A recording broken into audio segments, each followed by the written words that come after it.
a funny story about first, since you spoke Portuguese, a lady in the audience thought you were Brazilian. Yeah. And yeah, you can do it. Then or you realized, she realized you spoke with an accent. No. You're not Brazilian. So I'm top 16 in the world. It's, you know, whatever. Maybe I don't deserve it. I won the day, so I deserved it, but I was ranked 16. So I'm warming up. I have no coach. And this really attractive Brazilian girl said, hey, oye, vem aqui. And my Portuguese was not so good at the time. I was kind of stupid. I went to talk to the beautiful girl, which is really stupid. I had to fight. And she goes, oye, como tá? What's a gat? It means kitten, but it means for a male. She says, you're sexy. Oh, thank you. And I said, obrigado, e você bonito. And she goes, are you Brazilian? I go, no. She went, and she called me over and they said, I don't think so. So I'm like, okay, focus. So I win my first match, the second match, and I win the whole thing. Now I'm considered #1 in the world. People were rooting against you. Yeah, of course. They thought you were not going to make it. First match, second round, it was getting tougher and tougher. It was. Alexandre Cacareco. Alejandro Ferreira, yeah, he's very, very good. Yeah, Ferreira, very, very good athlete. That was the final. Yeah, finals. He caught you in the guillotine. That's one of his best. Yep, he was the best in the world with the guillotine. And I got him with the 50-50 leg lock.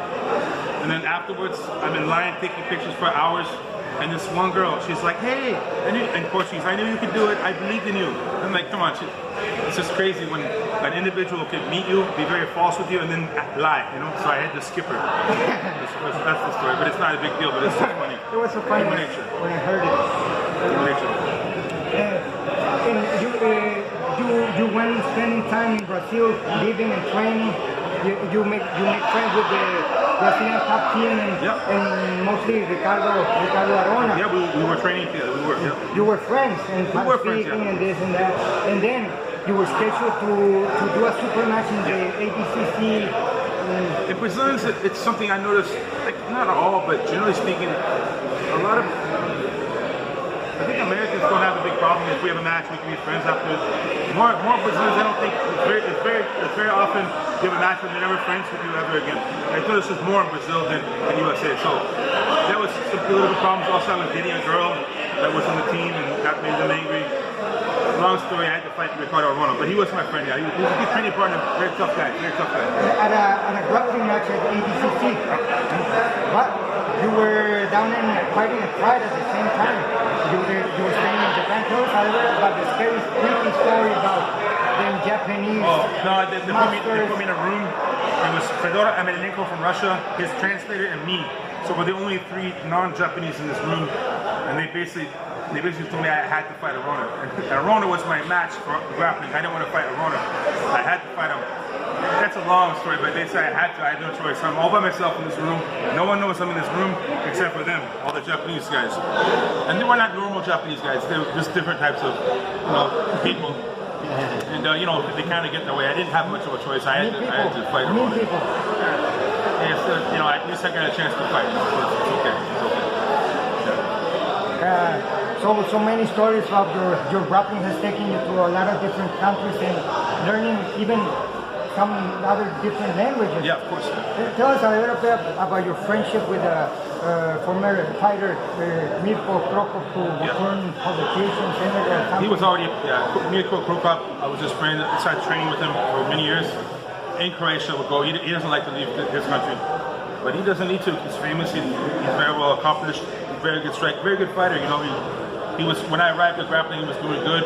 He got better over the time, so he's doing great in grappling. I was living in Zagreb, Croatia, and the language is very hard to learn. I was learning the language, but it's harder than Spanish or English. It's more like Russian. It's hard. You speak Portuguese. Portuguese, Spanish, English. You went there to live in Brazil. I speak Portuguese. And you picked it up. Yeah. Also Spanish. French I speak very rough, and Croatian I speak very rough. So get in there. When you live in a country, you should learn the language. You do most of your seminar teaching in Europe. Europe, yeah, mostly Europe and then USA. Can you tell us a little bit about your tour when you paired up with a musical group? Oh, Korn, yeah. Korn, that means Korn, I was helping with some security. Yeah, Korn, yeah. So I was staying on their bus, driving around. That was when I was maybe I was like 30, 31, younger than right now. It was a good time. I went to like 30 countries with them on the bus. Sounds like a dream. I would, help out when I can. But And teaching. yeah, we do seminars, and then at night we go to the rock concert, go to sleep on the bus, wake up the next city, do a seminar. At night, go to the concert, sleep on the bus, wake up next city. It was playing very well. That was a good time. It was a good time. You do most of your seminars in Europe. Yeah. They value your knowledge a lot. We appreciate a lot that you keep backing us up with always your knowledge and support to Mr. Raúl Arbizu and the new black belts that Akbar, Arriola, Caballero, Brandon, David Assassin Moreno, and the teachers Fernando Amado under the guidance of Raúl Arbizu. Thanks a lot for visiting us.